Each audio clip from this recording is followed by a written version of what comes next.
Vamos falar de um assunto bem sério hoje, uma questão fundamental na educação brasileira: o direito a uma segunda chance. A gente vai mergulhar na história dos Centros Estaduais de Educação Continuada, o SESEC, para entender por que o futuro deles pode, na verdade, definir o futuro de milhares de brasileiros. Olha, essa frase do nosso material de base já diz tudo. Essas pessoas não abandonaram a educação, foram abandonadas por ela. Isso muda toda a perspectiva. A gente não está falando de uma escolha, e sim de circunstâncias que obrigaram alguém a parar no meio do caminho. E para entender a dimensão disso, a gente precisa olhar para uma parte do Brasil que muitas vezes fica meio invisível. A realidade de quem, por algum motivo, não conseguiu terminar o ensino fundamental. O interessante desse slide é que ele quebra aquele mito de que a pessoa saiu da escola porque não quis estudar. A lista mostra a vida real acontecendo, né? Trabalho muito cedo, pobreza, ter que cuidar de parente, violência, doença. São barreiras muito concretas, não é falta de vontade. Cada item desses aí é uma história de vida interrompida. Ok, se esses são os obstáculos, como é que a gente supera? O sistema precisa dar uma resposta, certo?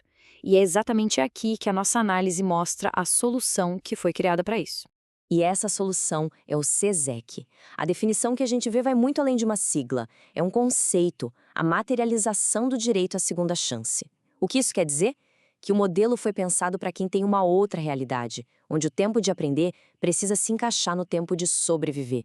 E esse ponto aqui é crucial. Essa flexibilidade toda do SESEC não é um luxo, sabe? Não é uma comodidade.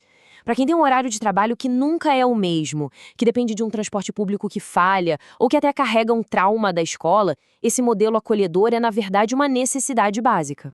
E essa frase, nossa, ela resume tudo de forma brilhante. Não é sobre ter uma alternativa a mais.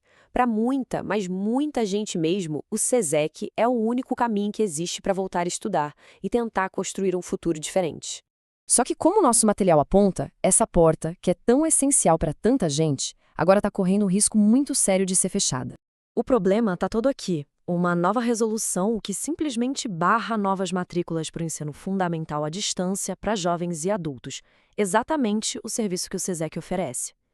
Pode parecer só uma decisão administrativa, mas as consequências são profundamente humanas. O resultado direto disso, como a nossa fonte aponta, é bem claro e alarmante. E o mais irônico é que uma medida que talvez tenha sido pensada para organizar o sistema, na prática, faz o contrário. Ela cria mais um ciclo de exclusão. E justo para quem mais precisava de inclusão. Então, qual é o custo real de excluir essas pessoas? A próxima parte da nossa análise mostra exatamente o que está em jogo na vida de cada uma delas. Esse slide aqui mostra o tamanho do abismo.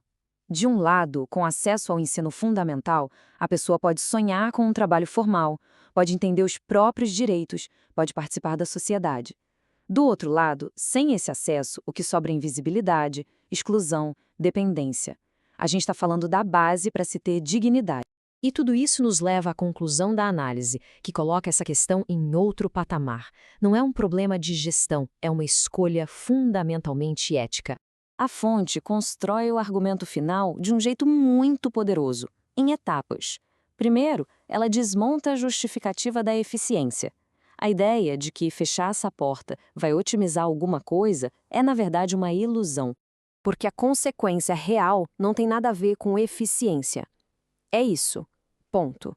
O resultado prático dessa medida é, pura e simplesmente, mais exclusão social.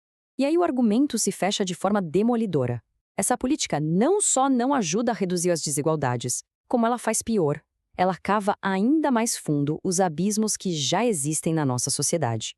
E aqui a gente tem a virada de chave. Oferecer educação para jovens e adultos não é um ato de caridade, não é um favor, é uma questão de justiça. É uma reparação histórica de um sistema que, como a gente viu lá no comecinho, abandonou essas pessoas primeiro. E a gente termina com essa pergunta, para todo mundo refletir. O material nos deixa com essa questão. Quando se fecha a única porta possível para milhares de pessoas, não é só uma política pública que acaba. O que se fecha junto é a própria possibilidade de um futuro.